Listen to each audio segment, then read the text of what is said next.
Morning. Welcome to another edition of the Waves Web Wednesday. I'm sitting here with Calhoun High School coach Richard Whitaker, and a really big win on Friday night, at least what I would consider a big win against Gregory-Portland. Let's talk about that.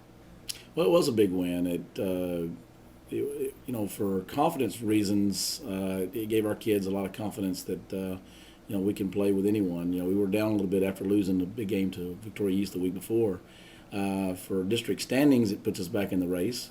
For a playoff run, it puts us in a great situation. We don't have to now sit around and wait and see what other people are going to do. We have our own destiny in our own hands. And so it was a tremendous win for us against a really talented football team in their house. And so I'm real proud of our kids. The concern we have right now is this year has gone, we've won, we've lost, we've won, we've lost, and that's the way it's went all year long. So the goal for us this week is to start putting together strings of wins because we can play well at times, but we can play bad at times also, and it's time for us to start playing well all the time because if you're going to make a run in the playoffs, you have to win every week. So that's kind of where we're at right now, but it was a big win for us this week.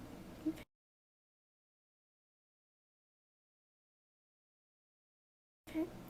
Let's talk a little bit about some of your players of the game.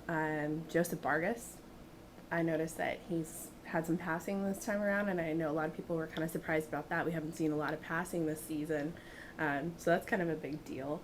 And then also, Jeremy Loya had a pretty big game as well, 12 carries for, 208 rushing yards, so that's pretty significant. Well, I'll make the point that Gregory-Portland passed for almost 400 yards and lost the game, so I hope they don't understand that the passing won the game. We take what people give us. If we're running the ball very well against folks and they're not coming off the edges or out of the secondary very aggressive, we usually don't throw the ball very much.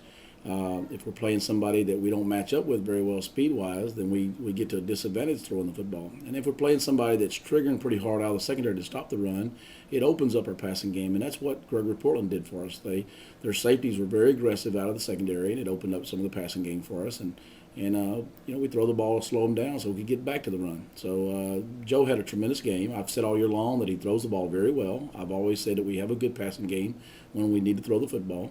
And he did a great job of reading the option of the night. Had a couple miscues turning the ball over. One of them certainly was not his fault. He got hit from behind, but that's something we got to continue to improve on is taking care of the football. But he had a tremendous game of the night from both aspects, running and throwing. Jeremy Loya, best game of the year for him. And I'm going to tell you why. Jeremy's game really was uplifted this week because of our perimeter blocking. Great job our split ends this week. Probably the best game they've had all year long. And Casey Hoffman has been hurt, most of the year. Casey was back this week, and probably had the best game that he's had as a Sandcrab. He blocked tremendously, and when you get that kind of perimeter blocking, Jeremy is a really good running back, and you give him a few openings, he's going to take advantage of it. So it was really excited to see that our perimeter blocking came around. That was the one area we did very poorly over in Victoria, and something we really stressed hard this past week was our perimeter blocking. So we did a lot better job with that.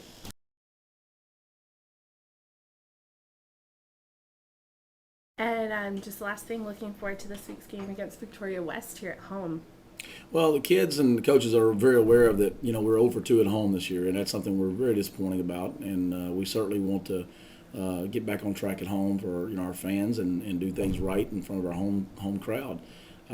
Also, as I mentioned earlier, it's time for us to start putting games together. Like I said, we've had good games and then bad games. It's time for us to put 2 weeks in a row together, or 3 weeks in a row, or how long we're going to put it together. But to be a good football team and to play deep in the playoffs, you got to be able to get back up every week and play at a high level every week. And I know it's tough. It's really tough for kids to do that. And that's part of the growing up process with a young team. But hopefully we're getting there, and hopefully we're going to have a good turnout this week. All right. Well, good luck. Thank you so much for your time. Thank you.